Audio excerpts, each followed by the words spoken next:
Nous allons dans cette vidéo de présentation explorer le module DGH de chronoplanning, donc module de résolution de la dotation globale horaire. Donc depuis le menu principal de chronoplanning, il suffit de cliquer sur l'élément DGH pour accéder aux différents éléments. Le menu sur la partie gauche va nous permettre donc de progresser dans la création de la DGH. Il y a donc possibilité de créer manuellement les différents éléments, l'entité de financement, les disciplines, les modèles horaires, etc. Mais également d'importer tout ou partie d'éléments depuis le menu d'importation de chronoplanning et notamment un fichier STS Web, donc en cliquant sur cet élément et en allant chercher un fichier préalablement exporté depuis STS Web au format XML. C'est ce que nous allons faire. On peut donc sélectionner les éléments que nous souhaitons importer.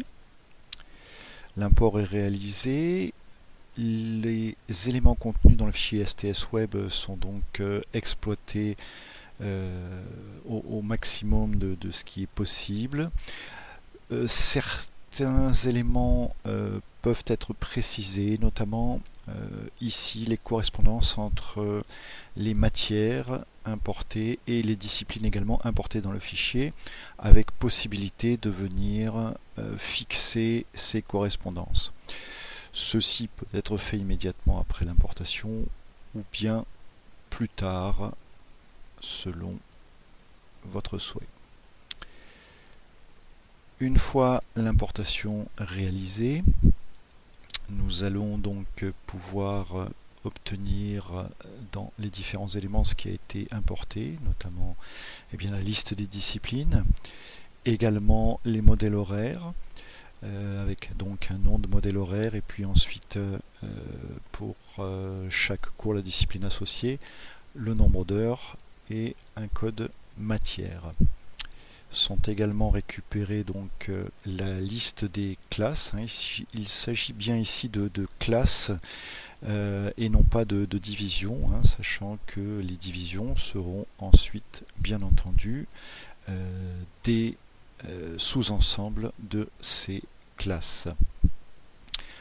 Sont également importées la liste des professeurs avec pour chaque professeur les apports là où les disciplines enseignées également. Partant de ceci donc va être généré pour chaque classe les horaires avec pour chaque cours les heures à la fois en division et en groupe. Donc, je balaye rapidement pour ce fichier exemple la liste des horaires qui ont été générés.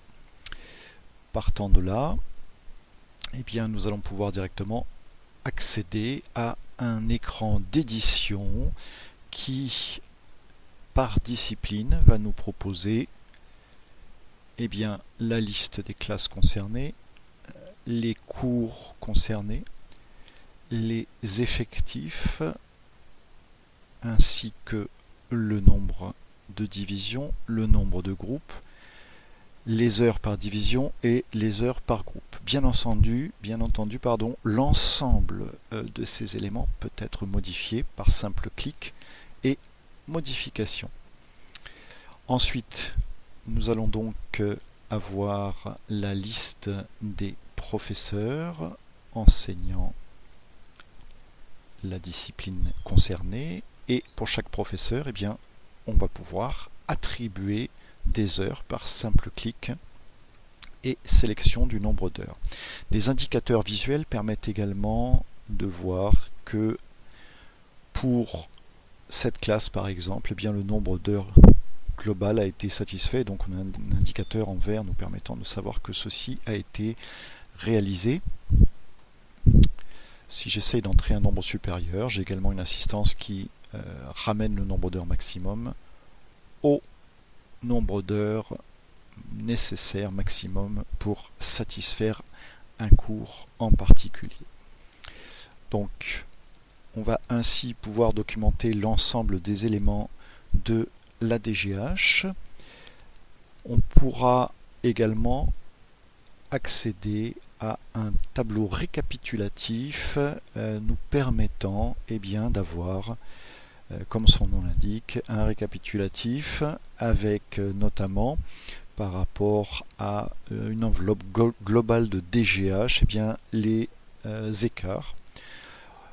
On pourra également gérer au niveau des entités de financement plusieurs entités de financement.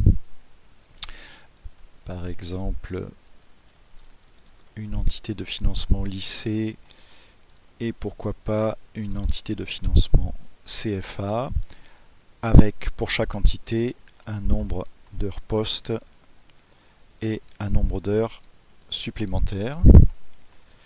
Ces informations seront bien entendu ensuite reprises à la fois dans l'édition où apparaîtront les différentes entités de financement et à la fois dans le récapitulatif bien sûr, et puis ensuite dans le calcul de l'écart entre l'enveloppe globale et les calculs réalisés pour la DGH par rapport aux informations saisies.